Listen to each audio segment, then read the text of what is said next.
Hi friends, welcome back to another question. ഇന്ന് നമ്മൾ Indian polity, അതായത് ഇന്ത്യൻ പൊളിറ്റീനെ ബേസ് ചെയ്തിട്ടുള്ളൊരു ചോദ്യമായിട്ടാണ് വന്നിരിക്കുന്നത്. ചോദ്യം ഇവിടെ കൊടുത്തിട്ടുണ്ട്, ഞാനൊന്ന് വായിക്കാം. എന്താണ്? Consider the following about the federal structure of India എന്നാണ്. Consider the following federal structure of India, അതായത് ഇന്ത്യയുടെ ഫെഡറൽ സംവിധാനത്തെക്കുറിച്ച് അല്ലെ ഫെഡറൽ ഘടനയെക്കുറിച്ച് താഴെ പറയുന്നവ പരിഗണിക്കുക എന്നാണ് ചോദ്യം.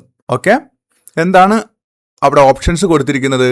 Option 1, the Indian federal structure is the result of an agreement between the states എന്നാണ്. The Indian federal structure is the result of an agreement between the states എന്നാണ്.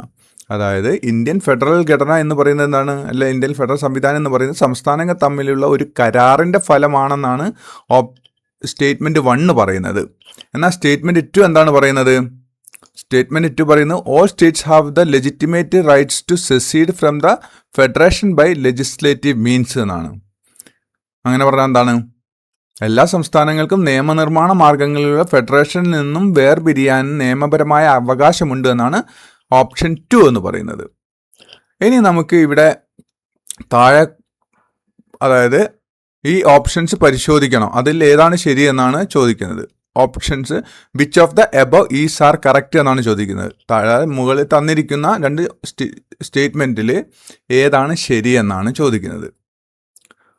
Okay, ഇവിടെ ഓപ്ഷൻ എ ആണോ, option 2 ആണോ, option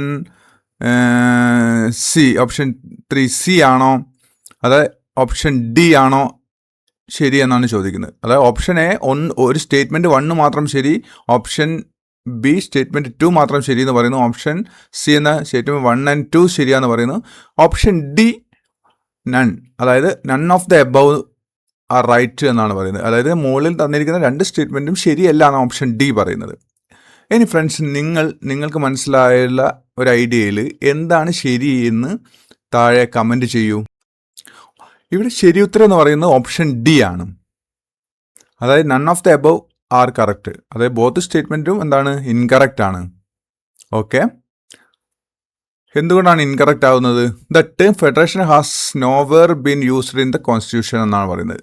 അതായത് ഭരണഘടനയിൽ എവിടെയും എന്താണ്, നമുക്ക് ഫെഡറേഷൻ എന്നൊരു പദം നൽകിയിട്ടില്ല. നമ്മളെ ഇന്ത്യൻ ഭരണഘടന നിങ്ങൾ വായിക്കാറുണ്ടോ?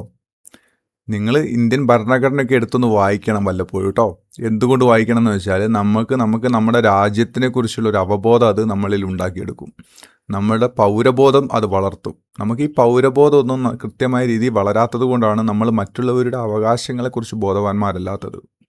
ഓക്കെ, നമ്മൾ മറ്റുള്ളവരുടെ പ്രോപ്പർട്ടിയിലേക്ക് കടന്നു കയറുന്ന, അല്ലെ മറ്റുള്ള അവകാശത്തിലേക്ക് കടന്നു കയറുന്നതൊക്കെ എന്തുകൊണ്ടാണ്? നമുക്ക് ഭരണഘടന അറിയില്ല, നമുക്ക് നമ്മുടെ പൗരബോധവും അറിയില്ല.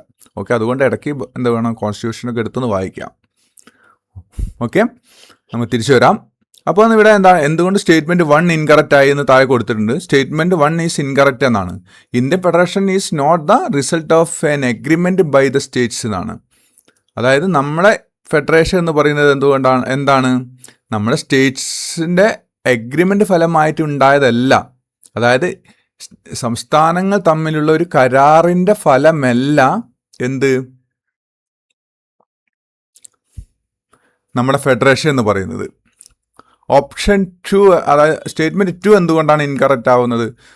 അതായത് സ്റ്റേറ്റ്മെൻറ്റ് 1 വേറൊരു കാര്യം, അൺലൈക്ക് ദ USA എന്നാണ്. അതായത് USA, അതായത് അമേരിക്ക പോലുള്ള രാജ്യങ്ങളിൽ എന്താണ്, അമേരിക്കയിൽ ഓരോ സ്റ്റേറ്റ്സിനും ഓരോ ഭരണഘടനയും ഓരോ നിയമവും സ്വന്തമായുള്ള അധികാരം ഒക്കെ ഉണ്ട്. എന്നാൽ ഇന്ത്യയിൽ അങ്ങനെയല്ല. Okay, Indian states have no right to frame their own constitution. Indian സ്റ്റേറ്റുകൾക്ക്, ഇന്ത്യയുടെ സംസ്ഥാനങ്ങൾക്ക് അവരുടെ സ്വന്തമായുള്ള ഒരു ഭരണഘടന രൂപീകരിക്കാനുള്ള അധികാരമില്ല.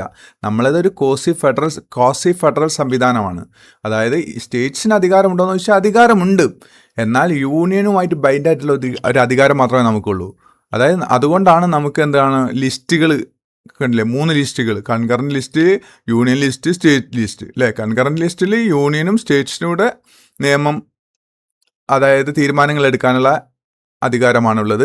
സ്റ്റേറ്റ് ലിസ്റ്റ് സ്റ്റേറ്റിന് മാത്രമായുള്ള അധികാരങ്ങളുണ്ട്, എന്നാൽ യൂണിയൻ ലിസ്റ്റിന് സെൻട്രൽ ഗവൺമെൻറ് മാത്രമായുള്ള അധികാരം. അതുകൊണ്ട് തന്നെ സ്റ്റേറ്റ്സിന് അധികാരം ഉണ്ടോയെന്ന് വെച്ചാൽ ഉണ്ട്, എന്നാൽ സ്റ്റേറ്റ്സിന് മാത്രമായിട്ടുള്ള അധികാരമില്ല. ഇനി സ്റ്റേറ്റ്മെന്റ് 2 ഇൻകറക്റ്റ് ആവുന്നത് എന്തുകൊണ്ടാണ്? No state has the right to secede from the federation, a secessionist movement is no legitimate and constitutional എന്നാണ് പറയുന്നത്. അങ്ങനെ പറഞ്ഞാൽ എന്താണ്? അതായത് ഫെഡറേഷനിൽ നിന്ന് വേർപിരിയാൻ ഒരു സംസ്ഥാനത്തിന് അവകാശമില്ല എന്ന് തന്നെയാണ് ഉദ്ദേശിക്കുന്നത് കേട്ടോ.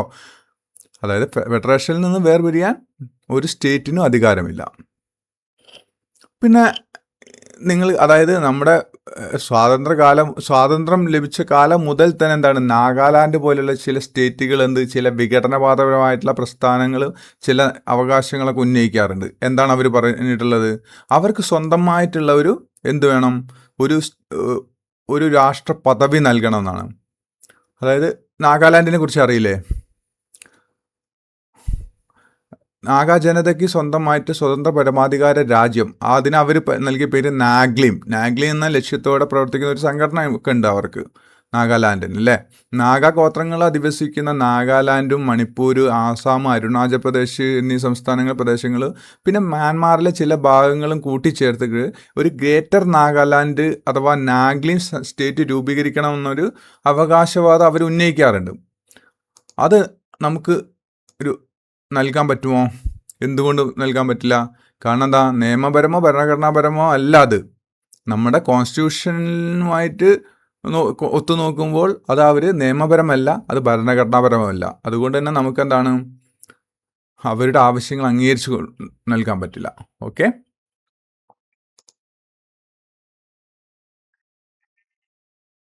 ഇനി ഇവിടെ താഴെ മറ്റൊരു കാര്യം പറയുന്നുണ്ട്, അത് ഞാനൊന്ന് വായിക്കാം.